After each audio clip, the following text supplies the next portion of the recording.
नमस्कार विद्यार्थी मित्रांनो, जीवन सर मॅथ अँड रिझनिंग या यूट्यूब चॅनलवर आपले सहर्ष स्वागत आहे. मित्रांनो, आपण आज या व्हिडिओमध्ये जे काही पी वाय क्यू सिरीज चालू आहे त्या पी वाय क्यू सिरीजमध्ये मागच्या काही एक्झाममध्ये आलेले जसं की तलाठी, त्याच्यानंतर SRPF, त्याच्यानंतर जे पोलीस भरती आहे आणि MPSC आहे, यामध्ये जे काही प्रश्न विचारलेले होते ते प्रश्न मी आज इथे या व्हिडिओमध्ये डिस्कस करत आहे विथ डिटेल स्पष्टीकरणासोबत. तर चला आपण सुरू करूया आपल्या प्रश्नाला. तर प्रश्न क्रमांक 1 आहे, 25 रुपये प्रति किलोचा गहू आणि 30 रुपये प्रति किलोचा गहू त्यांचे मिश्रण 28 रुपये प्रति किलोला विकले असता त्यामध्ये असणाऱ्या दोन्ही गव्हाच्या प्रमाणाचे अनुक्रमे गुणोत्तर किती? बघा इथं काय दिलेलं आहे, एक गहू 25 रुपये प्रति किलोला विकलेला आहे, दुसरा 30 रुपये प्रति किलोला विकलेला आहे आणि त्यात दोन्ही गव्हाचे मिश्रण जे विकले आहे ते 28 रुपये प्रति किलोला विकलेले आहे. म्हणजे पहिला गहू किती दिलेला आहे रे? 25 रुपये प्रति किलो दिलेला आहे आणि दुसरा गहू किती दिलेला आहे? 30 रुपये प्रति किलो आणि त्या दोन्ही गव्हाचे मिश्रण जे आहे ते 28 रुपये प्रति किलोला विकले आहे.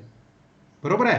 तर बघा मग काय होणार, याला जर आपण सोडवलं तर 30 मधून जर 28 वजा केले तर इथं राहतं 2, त्यानंतर 25 मधून किंवा 28 मधून जर 25 वजा गेले इथं राहतं 3 आणि आपल्याला शेवटी काय विचारलंय, त्या दोन्ही गव्हाच्या प्रमाणाचे अनुक्रमे गुणोत्तर किती? तर किती आला आपलं गुणोत्तर?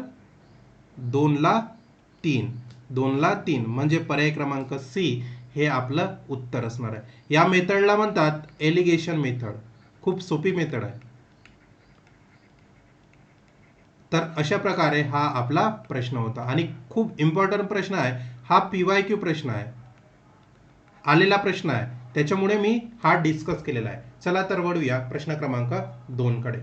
प्रश्न क्रमांक 2 आहे, एक बस 4 तासामध्ये 160 किमी अंतर पार करते आणि एक रेल्वे 5 तासामध्ये 320 किमी अंतर पार करते, तर बस व रेल्वे यांच्या वेगांचे गुणोत्तर किती? बघा कोणाचं? बस आणि रेल्वेचं. तर जे जे दिलेलं आहे प्रश्नामध्ये ते आधी लिहून घेऊया. काय दिलेलं आहे? बस दिलेलं आहे आणि रेल्वे या दोन्ही व्हेकलनी काय केलेलं आहे, म्हणजे अंतर पार केलेलं आहे, पण यांचे अंतर वेगवेगळे दिले आहेत. 160 बसचं अंतर आहे आणि रेल्वेचं 320 आहे. रेल्वेला लागलेला वेळ आहे 4 तास आणि बसला लागलेला वेळ आहे 4 तास आणि रेल्वेला लागलेला वेळ आहे 5 तास. तर बघा कशा प्रकारे याला आपण सोडूया. आधी बसचा आपण वेग काढू. आपल्याला वेगाचे गुणोत्तर विचारलेले आहे ना. बघा तर बसचा आपण आधी वेग काढू. तर बस तर काय असतं रे याचा फॉर्म्युला? याला इंग्लिशमध्ये बघा D = TV असं लिहिलं जाते. म्हणजे याला आपण असं लक्षात ठेवू शकतो. आपल्या घरी जे डिश टीव्ही होती ना, डिश टीव्ही माहिती आहे तुम्हाला, तर डिश टीव्ही याला अनुसरून आपण या फॉर्म्युल्याला, या सूत्राला आपण आपल्या माइंडमध्ये ठेवू शकतो. म्हणजे D म्हणजे डिस्टन्स बरोबर T म्हणजे टाइम आणि V म्हणजे वेलॉसिटी. याला मराठीमध्ये कसं लिहितात? अंतर बरोबर वेळ गुणिला वेग. आणि आपल्याला अंतर दिलेलं आहे बसचं, किती दिलेलं आहे? 160 किमी दिलेलं आहे. वेळ किती दिलेला आहे?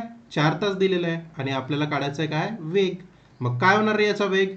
वेग बरोबर जे आता 160 आहे त्याला आपल्याला 4 काय करावं लागेल? भागावं लागेल, कारण हा इथे गुणाकारामध्ये आहे. तर लेफ्ट हँड साईडला गेला तर तो भागाकारामध्ये जाणार. म्हणजे वेग काय येणार? 4×16 40 येणार वेग. कशाचा? बसचा. सारखंच आपल्याला रेल्वेचा वेग काढायचा आहे. तर रेल्वेचा वेग काय होणार? बघा अंतर बरोबर वेळ गुणिला वेग. अंतर किती दिलेलं आहे रेल्वेचं? बघा 320. वेळ 5 तास आणि आपल्याला वेग काढायचा आहे. तर काय होणार बघा? वेग बरोबर 320 भागेला 5. वेग बरोबर किती होणार रे? 5×6 30 राहिले 2, 5×4 20, 64 होणार. वेग किती होणार? 64 होणार. आणि त्यानंतर आपल्याला कशाचं, वेगाचं गुणोत्तर, कोणाचं, बसचं. आधी बसचं विचारलं तर बसचंच लिहू, इथे जर रेल्वेचं विचारलं तर रेल्वेचं लिहिलं असतं. त्यानंतर रेल्वे, तर बसचं किती आलंय 40, त्याच्यानंतर रेल्वे किती आलंय 64. याला जर आपण दोन्ही काटलं तर किती, 20 गुणिले 2 म्हणजे किती होणार, 40 होणार, म्हणजे 20. आणि इथे 32 दुने 64, बरोबर आहे. त्याच्यानंतर आणखी बघा, हा कटतो काय, हो कटतो. 4 पंचे 20 आणि 8 चौ 32, 5 ला 8. हे आपलं वेगाचे गुणोत्तर आलेलं आहे, बरोबर आहे. तर इथे बघा 5 ला 8 कुठं दिसतं, इथे आहे बघा. ऑप्शन ए पण काय क्लोज आहे, 8 ला 5 आहे आणि इथे 5 ला 8 आहे. पण आपला पर्याय क्रमांक बी हे उत्तर असणार आहे. जर इथं बघा, इथं रेल्वे विचारलं असतं आधी आणि त्याच्यानंतर बस विचारलं असतं तर पर्याय क्रमांक ए हे उत्तर असतं. पण पर्याय क्रमांक ए हे उत्तर नाही. इथे काय विचारलंय ते आधी लक्षात ठेवायचं, नाहीतर आपण प्रश्न बरोबर सोडवतो, फक्त पर्यायाला क्लिक करताना आपण चुकीचं करतो. तर अशी चुकी करू नका. समजलं विद्यार्थी मित्रांनो. चला तर वळूया प्रश्न क्रमांक 3 कडे. प्रश्न क्रमांक 3 काय आहे बघा. एका परीक्षेत 30% विद्यार्थी गणितात नापास झाले, 20% विद्यार्थी इंग्रजीत नापास झाले व 10% विद्यार्थी दोन्ही विषयात नापास झाले. तर 2 विषयात घेतलेल्या या परीक्षेत किती टक्के विद्यार्थी उत्तीर्ण झाले. इथं बघा विचारलं काय, उत्तीर्ण झालेले विद्यार्थी विचारलेलं आहे, बरोबर आहे. आणि आपल्याला दिलं काय, नापास झालेले विद्यार्थी दिलेले आहे. तर कोणत्या कोणत्या विषयात आधी लिहून घेऊया. गणित, गणित मध्ये बघा 30% विद्यार्थी नापास झाले. हे नापास झालेले विद्यार्थी आहे, हे काय नापास झालेले. त्याच्यानंतर इंग्रजीमध्ये बघा, इंग्रजी किती 20% झाले नापास. त्याच्यानंतर दोन्ही विषयात किती झाले रे, 10% झालेले. म्हणजे गणितात आणि इंग्रजीत दोन्ही विषयात 10% झाले. बघा हे टोटल दिलेलं आहे 30% गणितात आणि 20% इंग्रजीमध्ये, आणि दोन्ही विषयात दिलेले आहे 10%. बघा जर आपल्याला ऍक्च्युअल रेशो काढायचा आहे, ऍक्च्युअल नापास झालेले विद्यार्थी काढायचा आहे, तर कसं होणार, गणितात 30% आहे तर याच्यामधून आपल्याला 10% वजा करावं लागेल. का बरं, कारण दोन्ही याच्यात 10% दिलेले आहे. आणि सेम इंग्रजीमध्ये पण आपल्याला 10% वजा करावं लागेल, बरोबर आहे. तेव्हा कुठं ऍक्च्युअल नापास झालेले विद्यार्थी आपल्याला मिळणार. तर 30 मधून 10 वजा केले तर 20%, आणि इंग्रजीमध्ये 20% मधून 10% जर वजा केले तर किती मिळतात, 10%. हे आता नापास झाले, ऍक्च्युअल नापास झालेले आहे, ऍक्च्युअल मध्ये नापास झालेले विद्यार्थी आहेत, ठीक आहे. आणि त्यानंतर आपल्याला काय म्हटलेलं आहे, घेतलेल्या परीक्षेत किती टक्के विद्यार्थी उत्तीर्ण झाले. आधी पूर्ण नापास झालेले विद्यार्थी बघू. नापास झालेले विद्यार्थी किती होणार, 20% अधिक 10%, आणि दोन्ही विषय म्हणून किती झाले 10%. किती होणार रे टोटल 40%. हे नापास झालेले विद्यार्थी आहे. आता आता आपल्याला काय विचारलंय, उत्तीर्ण म्हणजे पास झालेले, पास झालेले विद्यार्थी किती होणार. टोटल जर 100 आपण कन्सिडर केले, त्याच्यामधून जर 40% नापास झालेले विद्यार्थी मायनस केले तर काय मिळणार आपल्याला, पास झालेले विद्यार्थी मिळणार किती, 60%. म्हणजे पर्याय क्रमांक डी हे आपलं उत्तर असणार आहे. अतिशय सोपा आणि साधा प्रश्न आहे. फक्त आपल्याला काय दिलं होतं हे लिहायचं होतं, त्याच्यानंतर आपल्याला काय काढायचं आहे ते माहीत असेल तर प्रश्न अगदी सोपं होतं. चला तर वळूया प्रश्न क्रमांक 4 कडे. बघा प्रश्न क्रमांक 4 काय, क्रिकेट कप स्पर्धेत 8 देशातील 8 संघांनी भाग घेतला होता. प्रत्येक संघ प्रत्येकाशी एकदा एक सामना खेळेल तर किती सामने होतील, किती सामने होतील. याच्या आधी मी एक व्हिडिओ घेतला होता, तुम्हाला जर आठवत असेल तर, हस्तांदोलन याच्यावर एक गणित घेतलेलं होतं, PYQ गणित. तर सेम गणित, हा जो गणित आहे हा हस्तांदोलन याच्यासारखा गणित आहे. त्याच्यामध्ये मी काय सूत्र यूज केलं होतं रे? तो सूत्र आहे टी बरोबर एन इंटू n-1 भागेला 2. हा सूत्र यूज केलेलं होतं. आणि इथे या प्रश्नामध्ये एन बरोबर किती दिलेलं आहे? 8 दिलेलं आहे. बरोबर आहे? काय दिलेलं आहे? 8. तर 8ची किंमत इथे ठेवा. काय होणार? 8 गुणिला 8 वजा 1 भागेला 2. काय होणार? 8 गुणिला 8 वजा 1 किती होते? 7 भागेला 2. 42 8 म्हणजे 4 गुणिला 7 किती होतं? 28. किती होतं? 28. तर किती सामने एकूण खेळले जातील? 28 सामने, म्हणजे पर्याय क्रमांक सी.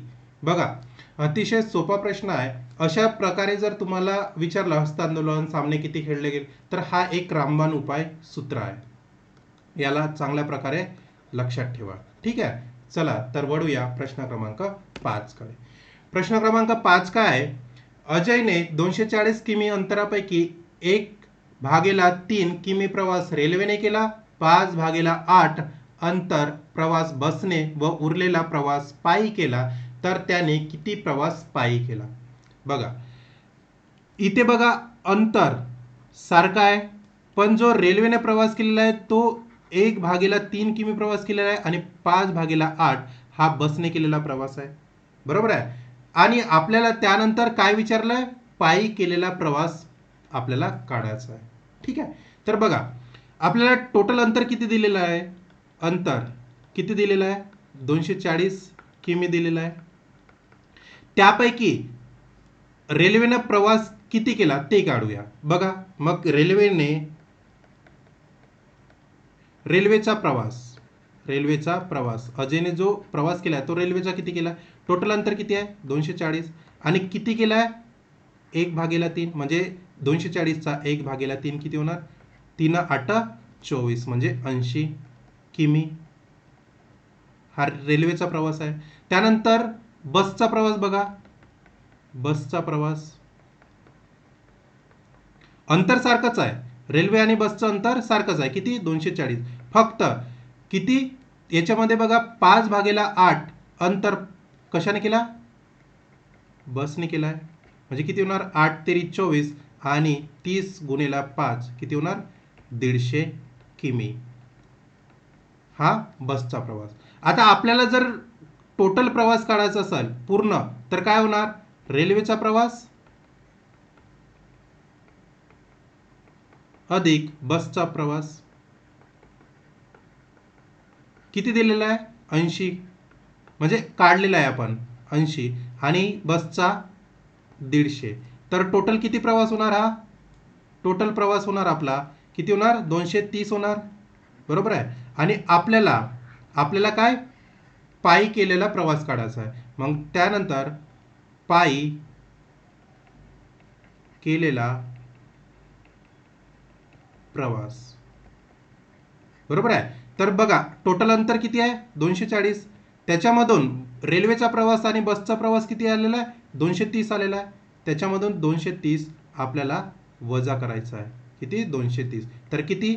10 किमी त्याने पायी केलेला प्रवास आहे. म्हणजे पर्याय क्रमांक ए हे आपलं उत्तर असणार आहे. तर अशा प्रकारे आपल्याला या प्रश्नाला टॅकल करायचं होतं. तर अगदी सरळ सोपा प्रश्न आहे. याच्यात काही घाबरून जाऊ नका विद्यार्थी मित्रांनो. अशा प्रकारे आपण 5 प्रश्न या व्हिडिओमध्ये डिस्कस केलेले आहे आणि हे प्रश्न PYQ प्रश्न आहे, त्याच्यामुळे त्याला अत्यंत गांभीर्याने सोडवा आणि हा व्हिडिओ बघा पण. ठीक आहे. तर चला इथेच थांबूया. त्यानंतर विद्यार्थी मित्रांनो, माझा हा व्हिडिओ तुम्हाला आवडला असेल तर या व्हिडिओला लाईक करा आणि माझ्या यूट्यूब चॅनलला सबस्क्राईब करायला विसरू नका. ज्या तुम्हाला या लेक्चरची फ्री व्हिडिओ पाहिजे असेल तर माझ्या चॅनलला भेट द्या. माझं टेलिग्राम चॅनल आहे जीवन पातुरकर आणि माझं व्हॉट्सअप चॅनल आहे जीवन सर मॅथ रिझनिंग अकॅडमी. जर कुणाला काही डाऊट असल्यास या नंबरवर कॉन्टॅक्ट करा 9673697309. ठीक आहे विद्यार्थी मित्रांनो, चला तर थांबूया इथेच. धन्यवाद.